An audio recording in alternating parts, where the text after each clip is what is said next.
Assalamualaikum warahmatullahi wabarakatuh. Bismillah, alhamdulillah, wassalatu wassalamu ala rasulillah Sayyidina Muhammad bin Abdillah wa ala alihi wa sahbihi wa mawalah. La hawla wa la quwata illa billah. Puji dan syukur mari kita haturkan kehadirat Allah subhanahu wa ta'ala. Salawat dan salam mari kita haturkan kepada junjungan kita Nabi besar Muhammad sallallahu alaihi wasallam beserta seluruh keluarganya, para sahabatnya dan para pengikutnya ila yaumil qiyamah. Pada kesempatan ini kami akan menyampaikan pemaparan tentang Khalifah Umar bin Khattab. Beliau hidup pada tahun 634 sampai 644 Masehi. Tentang Khalifah Umar, beliau bernama Umar bin Khattab bin Nafel bin Abdul Uzza, dan beliau lahir di Mekah pada tanggal 26 Zulhijjah 581 Masehi. Beliau adalah merupakan khalifah yang kedua dari Khalifah Ar-Rasyidin, ya, Khalifah Ar-Rasyidin, ya, keturunan dari Bani Adi. Ya, beliau adalah salah satu rumpun suku Quraisy. Ayah beliau bernama Khattab bin Nufail al-Mahzumi al-Quraisy, ibnu Hantamah bin Hashim. Nah, gelar dan julukan beliau yaitu Al-Faruq. Apa arti Al-Faruq? Yang berarti orang yang membedakan hak dan batil, membedakan antara hak dan yang batil. Al-Hafiz, beliau juga bergelar dengan Al-Hafiz karena kegagahan melindungi umat Islam. Nah, kemudian juga beliau mendapat julukan atau gelar Singa Padang Pasir. Nah, kemudian latar belakang sebelum masuk Islam, beliau adalah seorang yang sangat menentang ajaran Nabi Muhammad SAW. Nah, Sayyidina Umar adalah seorang pegulat perkasa, ya, yang sering menjadi juara di Mekah. Umar juga adalah seorang tokoh Arab Quraisy. Nah, Umar adalah sosok yang bengis dan kejam. Jadi ketika itu Umar bin Khattab sangat disegani pada waktu itu.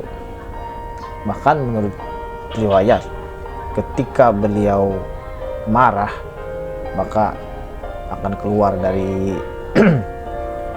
badan beliau bulu-bulu seperti kawat begitu. Dan ada riwayat juga yang mengatakan setiap beliau lewat di jalan, maka para setan-setan atau iblis itu akan segera menjauh atau menyingkir. Inilah salah satu kehebatan dari Sayyidina Umar bin Khattab radhiyallahu anhu. Kemudian Sayyidina Umar bin Khattab masuk Islam. Dulu Umar bin Khattab ini dikenal sebagai orang Quraisy yang paling menentang seruan Nabi Muhammad ketika ia tahu bahwa adik dan iparnya masuk Islam. Nah, kemudian juga ia sangatlah murka dan langsung menemui adiknya. Setelah melihat adiknya mempelajari Al-Quran, kemudian dia melihat selembar yang bertuliskan ayat-ayat suci Al-Quran, surah Thaha, dan kemudian beliau membacanya. Lalu ia berkeinginan untuk menemui Nabi Muhammad dan ingin masuk ke dalam agama Islam. Nah, ketika ia bertemu dengan Nabi, ia diperintahkan untuk masuk Islam dan kemudian ia mengucap 2 kalimat syahadat sebagai tanda bahwa beliau telah masuk ke dalam agama Islam. Nah, masa saat menjadi khalifah pada tahun 13 Hijriah atau 634 Masehi, Umar menjadi khalifah menggantikan Abu Bakar. Umar adalah khalifah pertama yang mendapat gelar Amirul Mukminin atau panglima orang-orang beriman. Umar sangat dekat dengan rakyatnya. Walaupun dia seorang khalifah, dia tetap berpakaian dan memiliki prinsip hidup yang sederhana. Menaklukkan Mesir, Palestina, Syria, Afrika Utara, dan Armenia dari Kekaisaran Romawi atau Bizantium. Pembentukan Majelis Al-Syura. Beliau Khalifah Umar sebagai ketua negara dan dibantu secara resmi oleh ahli Majelis As-Syura. Majelis ini berfungsi sebagai kabinet negara. Terdiri kepada dua bagian, yaitu majelis tertinggi dan majelis harian. Kemudian segala masalah penting yang berhubungan dengan negara diselesaikan oleh majelis syura.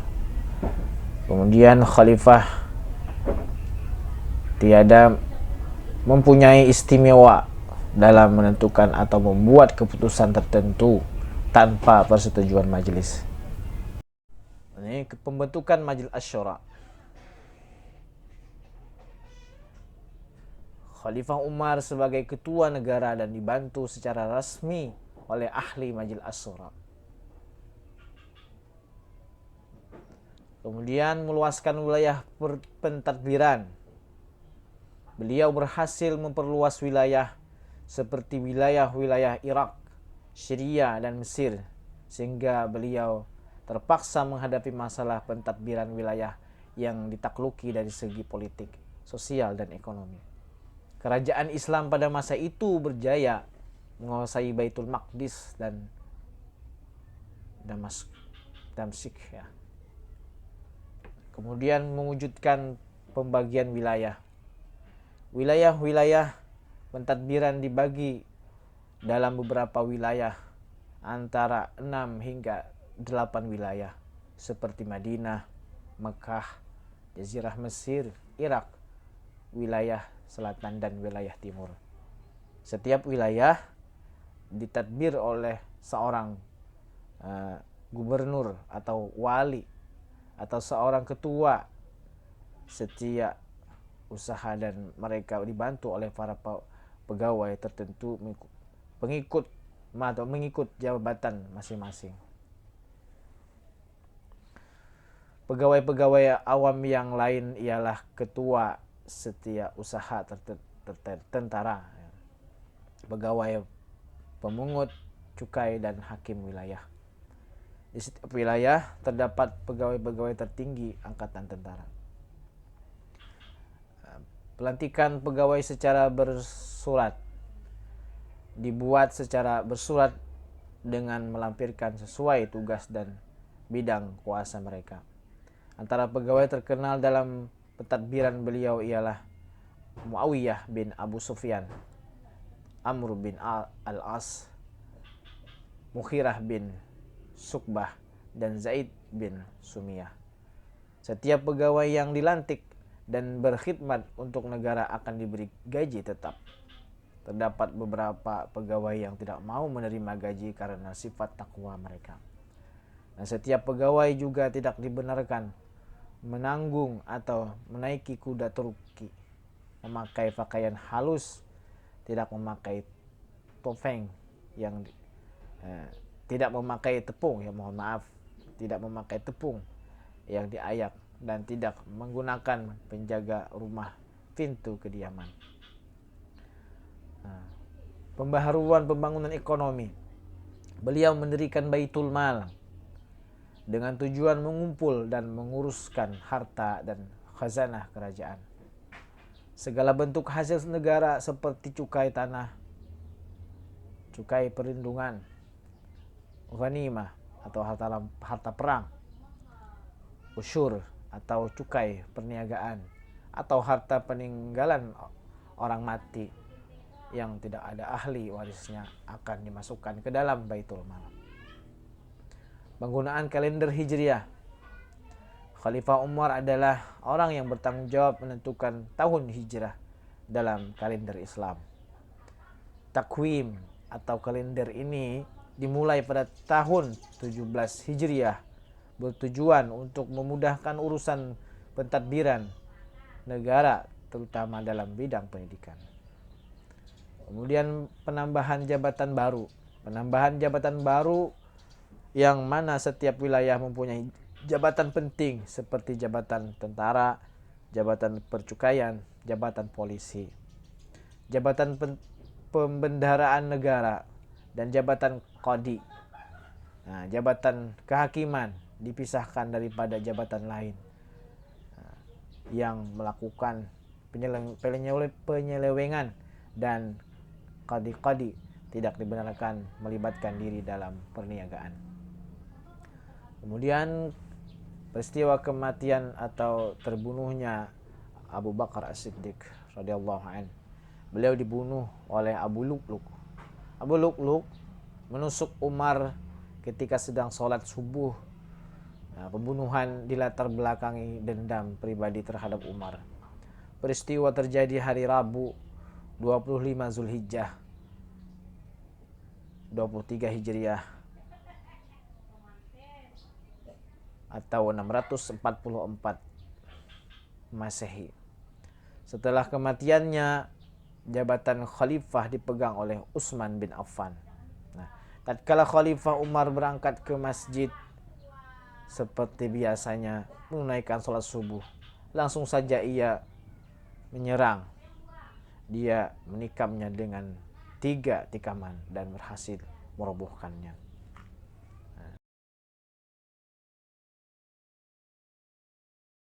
Yang saya sampaikan ada manfaatnya dan menjadikan amal hasanah yang ketika di akhirat nanti akan kita ambil dengan tangan kanan kita, dan mudah-mudahan kita diselamatkannya di dunia dan di akhirat. Amin ya rabbal alamin.